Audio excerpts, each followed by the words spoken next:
Vikings, longboats, snowy mountaintops, dark mysterious caves and gods that go by the name of Freya, Odin or Loki. If you are a fan of Norse mythology in your Dungeons & Dragons 5th edition game, believe me, you should check out Svilland, adventuring in the true Norse. Hi there fellow adventurers, my name is Mr. Tarask still, and as you can see I am back in my studio.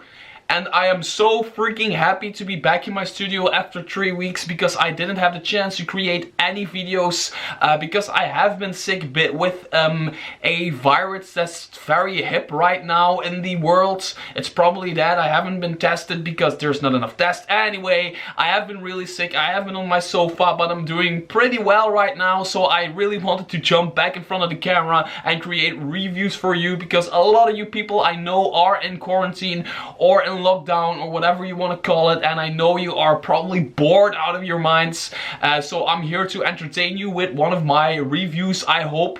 If you like my channel and if you want to see more reviews during quarantine, make sure to hit that subscribe button. I really appreciate if you do because it really helps a channel, a small channel like this one out a lot if you hit that subscribe button. Also hit that little bell button next to it, helps me out even more. Hit the thumbs up, do everything you need to do to show me your love. Also tell me in the comments below, how are you surviving your quarantine right now? I really want to know if you're playing video games, and if you're playing video games, what video games. If you're playing Dungeons & Dragons, which adventures are you playing? Are you playing online? I really want to know that kind of stuff because I really want to hear from my community whatever you're all doing, and I hope you are all safe and healthy right now and you stay that way. By the way, don't tell anybody, but I'm giving away $25 worth of Dungeon Masters Guild credits. Make sure to check the tweet in the description below. Anyway, back to Svilland. I do not review a lot of campaign settings on my channel. As a matter of fact, I have a pile of campaign settings laying around in my shelf, on my bookshelf. I mean, this is not everything I have, just a selection of what I have.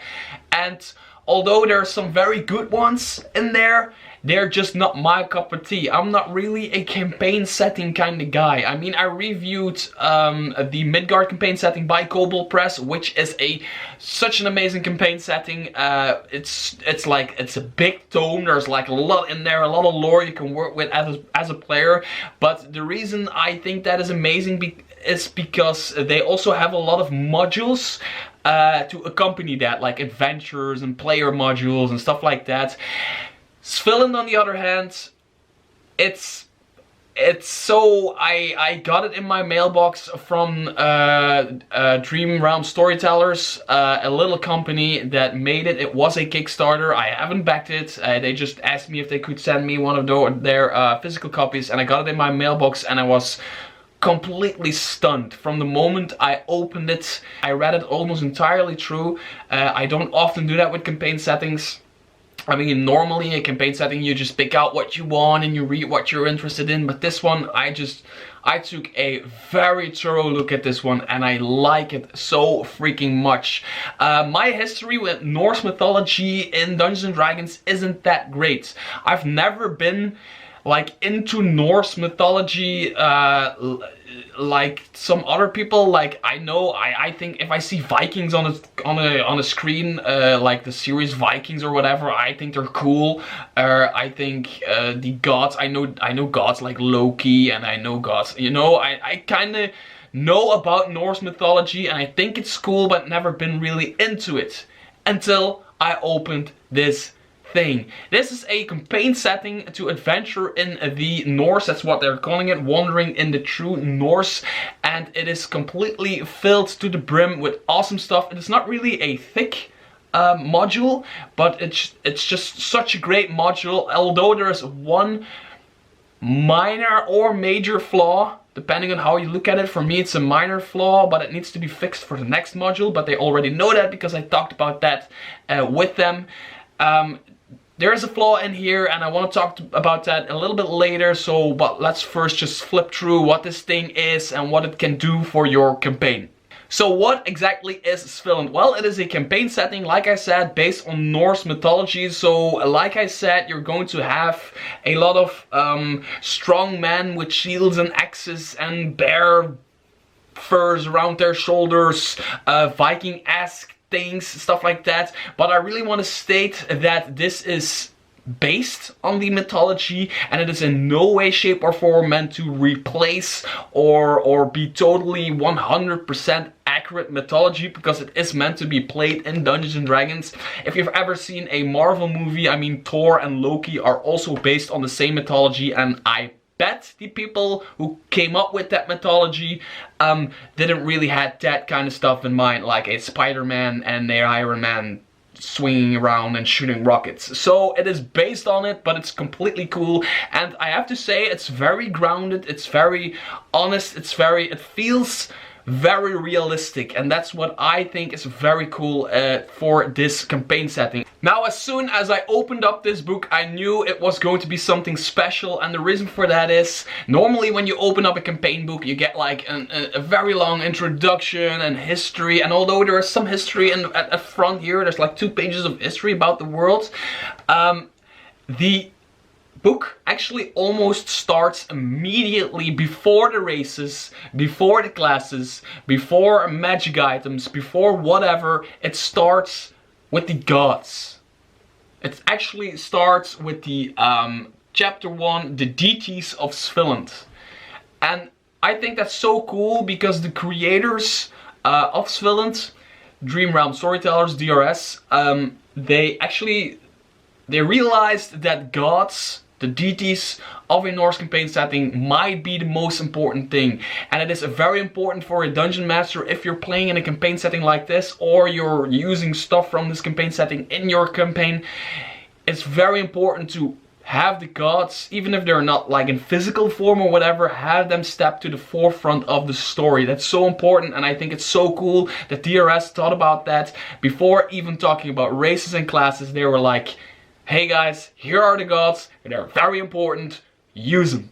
Only then, after the gods and the lesser gods and some background of the world, they talk about the races. And there are actually only 6 races here in this Svilland campaign setting, and that's more than enough for me personally. I don't think there needs to be like a lot of races for something to be interesting. And one of the races that really came to my attention is the Dwerger or something like that. Really sounds like the word dwerg, which is Dutch for dwarf, and they actually look like dwarves, and they are actually built like dwarves and everything, so they should be the dwarves of the Svilland campaign setting. But then the first sentence, it says here, Dwerger are also known as the Dark Elves in Svilland.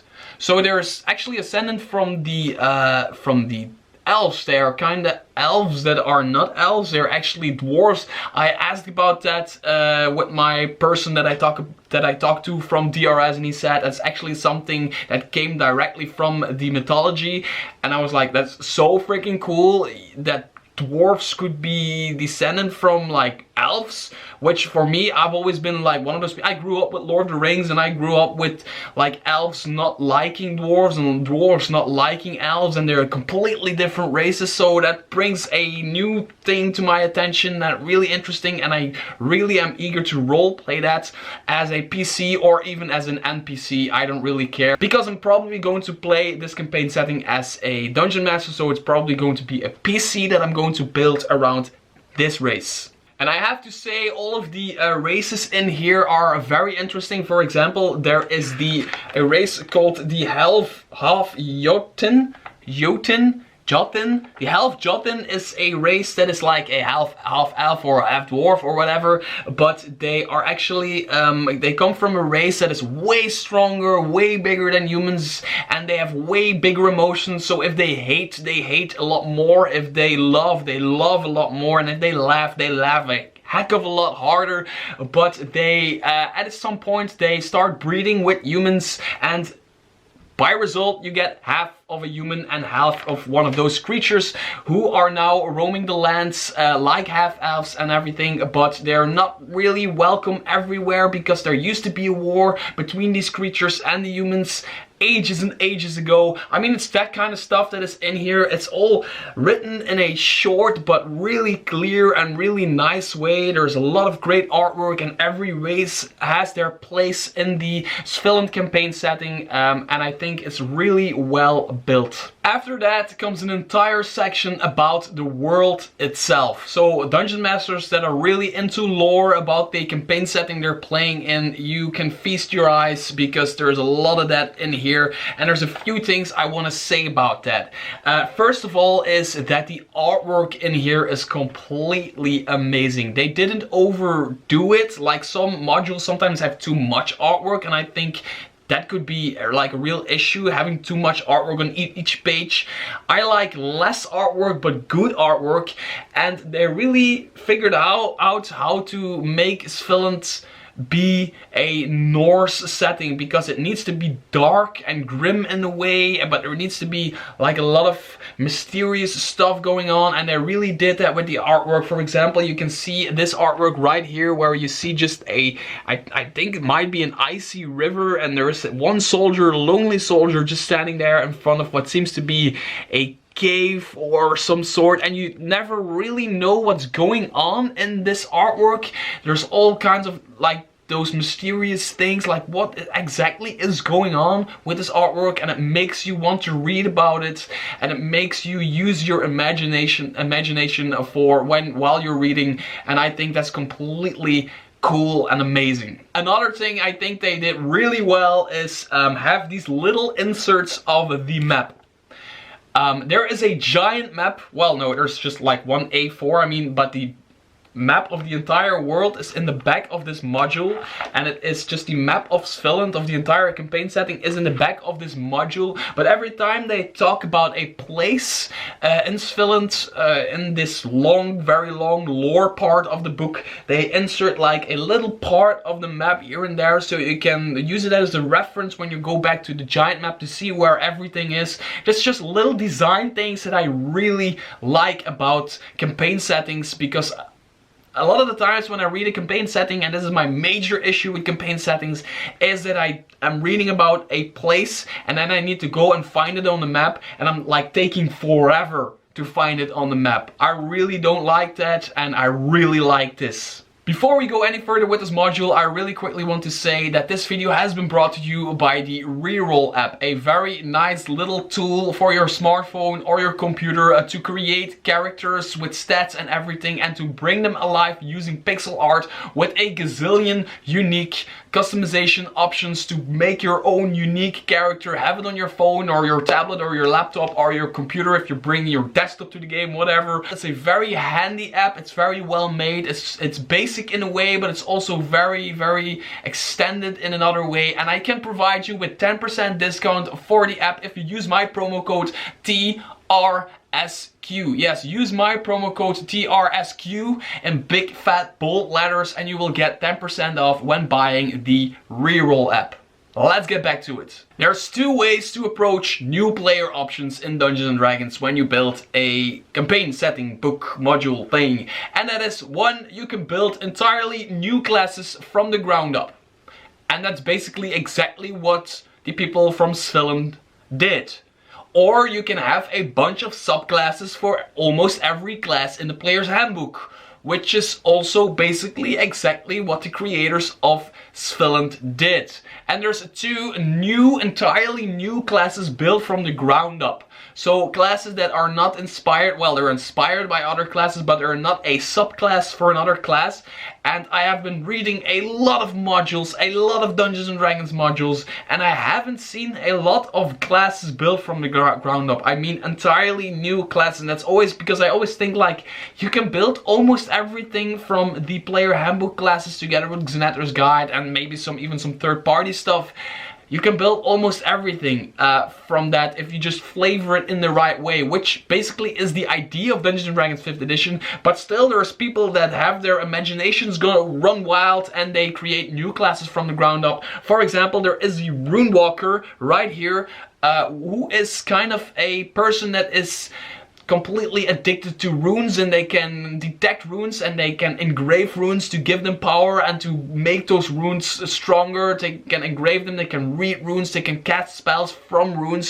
So most of those spells are wizard spells, so they're kind of a wizard, but they kind of more like combat oriented stuff going around. So they are different in a way that they're more savage, and they're more like they smell a rune from far away, and every time somebody digs up a rune, there's a rune walker there to claim it. So they're flavorly, they're completely different, and I think they're pretty cool, and the artwork again is amazing.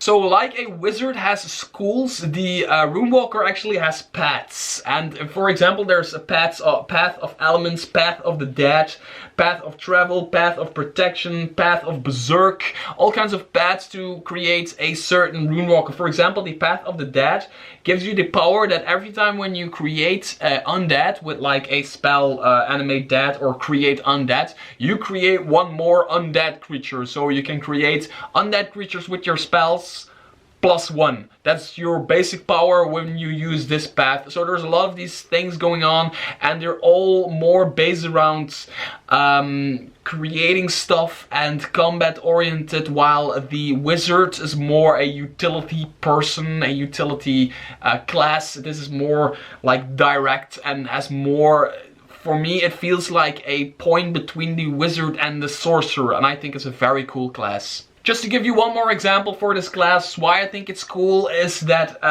for example, there's a 6th level ability, Weave Infusion. Is once per day you can weave runes to create a certain buff. You can buff one of your allies for the rest of the day. They will have, for example, +5 bonus to initiative, or they will have +2 bonus to armor class, or which is very, very, very strong, or +1 bonus to spell attack rolls. It's stuff like that. So it's really a very cool class, and it's a really different way of looking at a spellcaster again. The second class built from the ground up is this, I cannot pronounce this for the life of me, which I'm just gonna say Cider. Cider, like the drink, Cider. The second class is called Cider, who is basically a druid who uses spirits around them in the forests, in the mountains, to create their powers, and their powers are a little more like, I should say, supportive. For example, they have dream walking, where they can just fall asleep and walk into dream realm. They can go to the ethereal plane once a day and see creatures there and get hints for the world and for puzzles and everything in the ethereal plane. They have a spirit form they can shapeshift into at some point, and they cast their spells using the spirits around them. So these spell powers are always like flavorly connected to the spirit that grants them to you. And then there is an archetype for almost every class in the player's handbook. And I say almost every class because some of the classes are deliberately left out.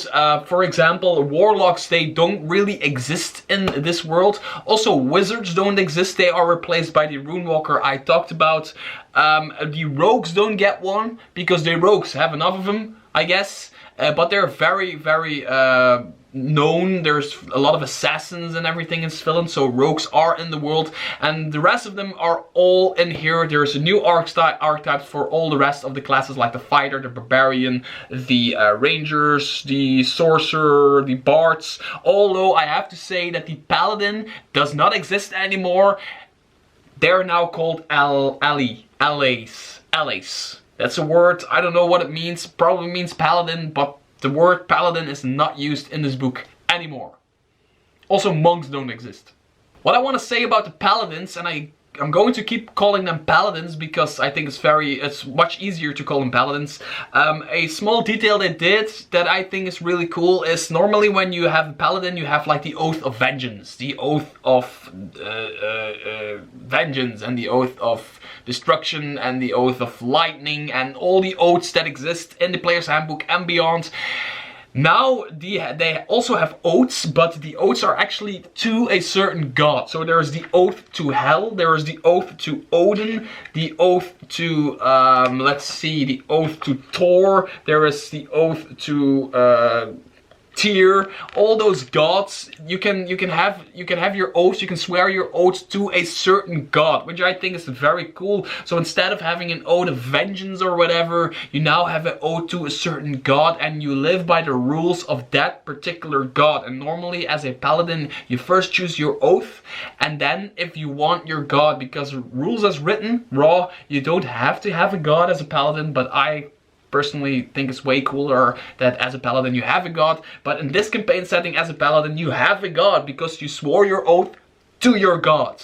And you can see that runes are really like a theme in this book. Like, for example, the archetype for the fighter is the rune warrior, who is basically a fighter who tattoos runes on his body, on his chest, and then is able, starting from level 3, I guess, he's able to cast certain spells using those runes.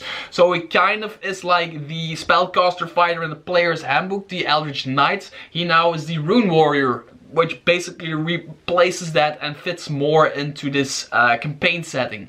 Another thing that of course has to be in a campaign setting about Vikings is a subclass called the Vikinger.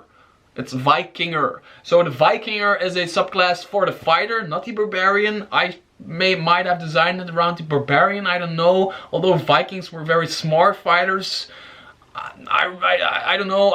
For me, it always felt like a barbarian. But in this book, it is a fighter, and it is built around combat with longbows. They have proficiency with naval combat and stuff like that, and they have like maneuvers, and they're very cool. They're not my cup of tea, but they're, of course, they have to be in a campaign setting about Vikings and Norse mythology.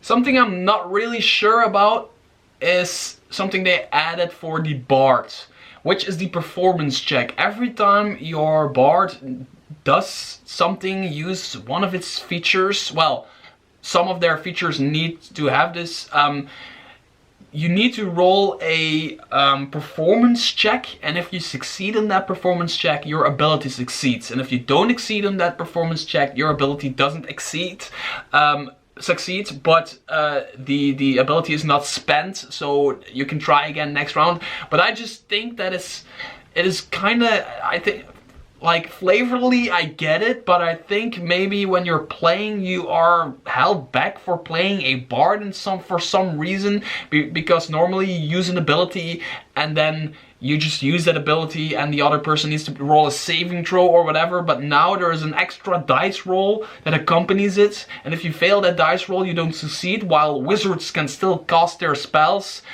I think it's weird, so I haven't play tested this. The abilities might be so super strong for the bard that it needed an extra roll. I don't know.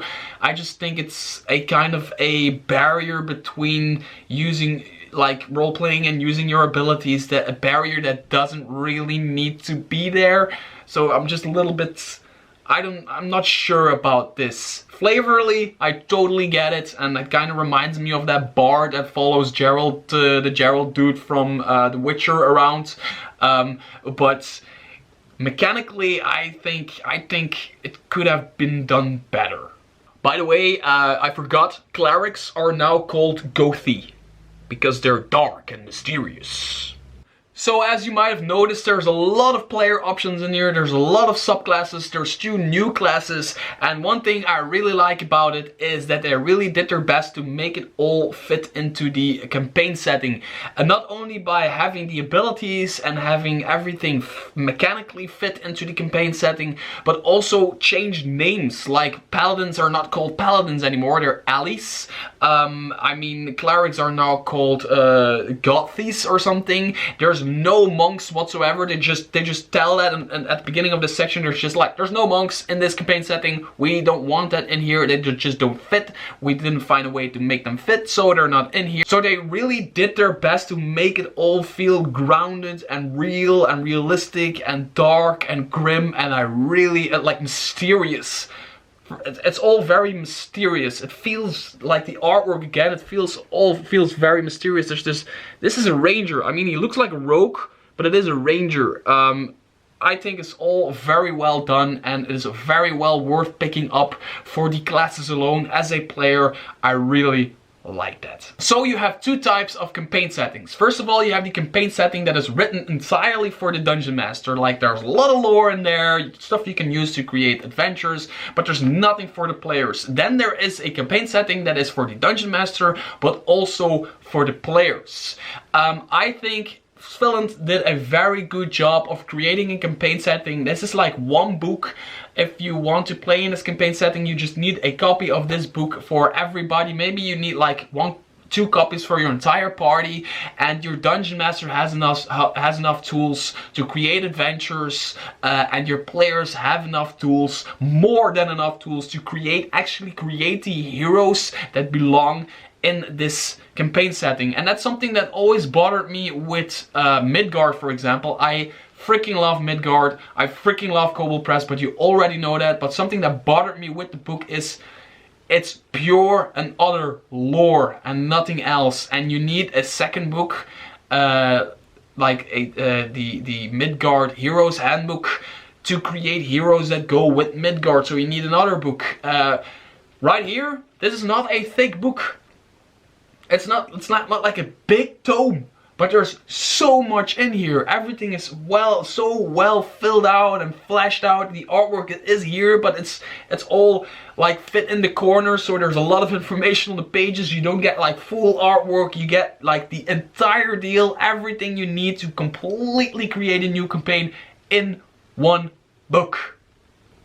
Congratulations, DRS. That's a great feat. So, talking about feats, you know how in movies you often see like a fighting scene and there's this person like fighting one person, and then he holds his shield up like this and an arrow or an axe just gets embedded into the shield without this person looking. He's like fighting here and he's like blocking here, which always seems very unrealistic for me. They build a feat for that. They actually build a feat where if you move through a hostile creature's space, as a reaction you can hold your shield behind your back and gain resistance to piercing, slashing and bludgeoning damage from opportunity attacks until the start of your next round. That's freaking cool. That's so well found. I mean, I always see that in movies. I always think that's unrealistic, but so freaking cool. It's almost as unrealistic as Legolas surfing his shield on a staircase in Helm's Deep. This is cool, it's cool that it's in here, and customization is key. So you get new races, you get new classes, you get new feats, and you get a bunch of new backgrounds. So there is not a single reason on the face of the earth to not create a character that completely and utterly fits into the campaign setting. So if you sit down as a dungeon master and you have borrowed out this book or lend out this book to your friends to create a character, and they come back with like a monk that comes from, I don't know, a monastery in China, I don't know. Send them back to their house because they had enough options to create a character that fits in this campaign setting. And if that's not enough customization for you, there comes a section like 15 pages of new spells. There's like a gazillion pages of new magic items, all categorized in like wands and shields and weapons, which is very cool. There's like basic ice swords and ice axes and black ice axe, all kinds of magic items. There isn't really artwork with that, which is kind of a shame. They're just pages full of magic items and stuff for your characters, to customize your characters or to create like an environment for your characters that really feels like this campaign setting. There's also new rituals, I said new spells. You can create characters, like I said, that's the best thing about this one. Within this book you can create a character that totally fits into the world. And once your players have created characters that fit into the world, you as a dungeon master of course want to create a world that fits with the characters, and for that you need monsters, and there's a heck of a lot of monsters you can use to do that, and they're right in this book. I mean, there's a lot of them. There's like cursed warriors, there's like skeletons and undead, there's like a big ice worm that kind of reminds me of the purple worm. I mean, there's this guy, which I really don't know what it is, but it's kind of cool. The artwork again is kind of cool, and there's like artwork for almost every creature that is in the monster part of this book. It's a very big part of the book. After the monster part comes a big part of NPCs you can use to have your players as villains or friends of your players depending on the campaign, which again is very cool, and everything you need as a dungeon master is also in this campaign setting. So, to wrap things up, Svilland is an amazing campaign setting. It is a book that counts exactly 200 pages, and although that's not the biggest book, I often get like campaign settings that are like this thick tomes. There's a lot in here. You can create a vast new world for your players to explore. If your players are kind of bummed out by Faerun, the Forgotten Realms, or they don't want to play in your own world anymore, and they're like it all gets a little bit grindy after a while, just throw this one in there. Just tell the players like, we're still playing with the rules of Dungeons & Dragons 5th edition, but we're playing in this world. Create a character that fits in this world. You as a dungeon master can create a character that fits, can create a campaign that fits around those characters. Everything you need is in this thing, and that's why I love this campaign setting. I said in the beginning of the video, there's one flaw in here, and that is the writing sometimes is a bit off. And I don't know how to explain exactly, because there's no like spelling errors or anything. Well, there's probably one or two in there. There's one or two in every book, but there's no real spelling errors. There's just this book has been written mostly by people who don't have English as their native languages. Because the DRS publisher DRS Storytellers or DR Storytellers, they are from Turkey. They are from Turkey. They're a little company in the capital of Turkey, and they're just sitting there creating awesome stuff. I never heard about them before this, and I'm a real big fan of this. And so they don't have English as their native language. So sometimes when you're reading English in this book, because it's completely written in English, of course, in common, like I should say, you just feel that some of the sentences are not entirely perfectly built. And I'm not one to complain about that, because English is not my first language, my native language either, and my sentences are not always perfect, not always great, and I sometimes forget certain English words, and that's okay, it's all okay. But for some people who have English as their native language, I can understand it might break immersion just a little bit. I cannot find a particular example of this. It just feels that sometimes you're like, oh, I would have written this sentence a little bit differently. It's not so in the lore part, it's more in the technical part, like the numbers and the rules explanations. In there you can just feel that it's not completely written by somebody who speaks English as their first language. Now, I talked about that with DRS, and they said for their next book, their next Kickstarter, whatever they're creating, they are going to have a copywriter or whatever, a person who speaks English as their native language, to completely write big parts of it and to just have the English language better. They realize it is one of their first products, if not their first product, so they realize it and they're going to fix it, and I kind of believe in it, and I just want to support these guys because they're creating an awesome product, and I really want you to check it out for yourself. So that was my review of the campaign setting Svilland by DRS Dream Realm Storytellers. I don't know if you're going to pick it up. It's certainly, like in the current situation in the world, it's very hard to pick up a physical copy, so you might pick up the PDF. I know some people who've already looked into the PDF, and they're all very excited about it. It was my review. Well, my reviews are not really reviews, they're more like flip-throughs, but anyway, it was my flip-through of Svilland. I like it a lot. It's a book only 200 pages thick, but it has everything to create a new world. I hope you are all safe somewhere, wherever you are in the world. I hope you are all healthy and you remain healthy. Remember to stay inside as much as you can, because the virus is of course spreading, and I hope your inspiration may guide you.